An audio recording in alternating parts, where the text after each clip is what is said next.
एक छोटे से गांव में गंगाराम नाम का एक गरीब लेकिन बेहद श्रद्धालु व्यक्ति रहता था। उसके पास न धन था, न कोई बड़ा घर, लेकिन उसके पास एक चीज थी, अटूट भक्ति। वह हर सुबह उठकर सबसे पहले प्रभु श्री राम का नाम लेता, फिर अपनी छोटी सी झोपड़ी के कोने में रखी राम जी की तस्वीर के सामने दीपक जलाकर पूजा करता।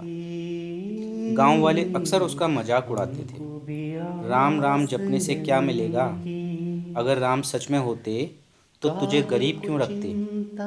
लेकिन गंगाराम कभी विचलित नहीं हुआ।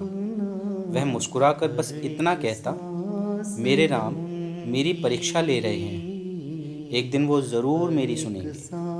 उसकी पत्नी कई बार उससे कहती, इतनी भक्ति से पेट नहीं भरता, कुछ काम पर ध्यान दो। गंगाराम शांत स्वर में जवाब देता, काम भी करूंगा, लेकिन विश्वास नहीं छोड़ूंगा। राम जी पर भरोसा है ना? दिन बीतते गए।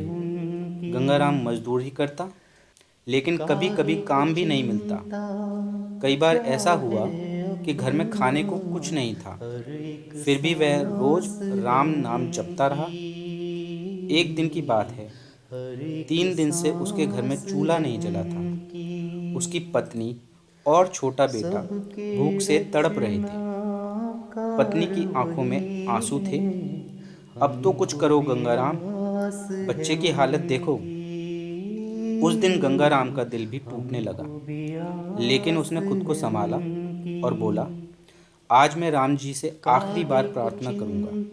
अगर आज भी कुछ नहीं हुआ तो मैं समझ जाऊंगा कि मेरी भक्ति में कमी है। वह सीधा गांव के बाहर बने एक पुराने राम मंदिर में गया। मंदिर सुनसान था। उसने राम जी की मूर्ति के सामने सिर झुका दिया और रोने लगा। हे प्रभु राम, मैंने कभी आपसे कुछ नहीं मांगा, आज पहली बार अपने बेटे के लिए मांग रहा हूँ।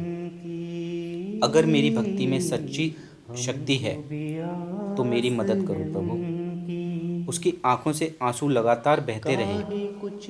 फिर उसने पूरे दिल से राम नाम जपा, राम राम राम। उसी समय वहां एक बुजुर्ग साधु आए। उन्होंने गंगाराम को देखा और पूछा, क्या हुआ बेटा, क्यों रो रहे हो?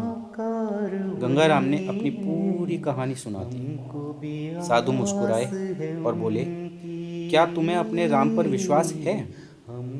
गंगाराम ने तुरंत कहा, मेरी सांस भी चलती है तो राम के नाम से, विश्वास कैसे ना होगा? साधु ने उसे एक छोटी सी पोटली दी और कहा, इसे घर जाकर खोलना और याद रखना, भगवान अपने भक्तों की पुकार जरूर सुनते हैं। गंगाराम ने साधु के पैर छुए और घर की ओर दौड़ पड़ा। घर पहुंचते ही उसने पोटली खोली। उसमें आटा, चावल, दाल और कुछ पैसे थे। उसकी पत्नी की आंखों में खुशी के आंसू आ गए। ये सब कहाँ से आया? गंगाराम की आंखें भी नम थीं। मेरे राम ने भेजा है। उस दिन उनके घर में कई दिनों बाद चूल्हा जला। सबने पेट भर खाना खाया। अगले दिन गंगाराम उसी मंदिर में साधु को धन्यवाद देने गया, लेकिन वहां कोई नहीं था।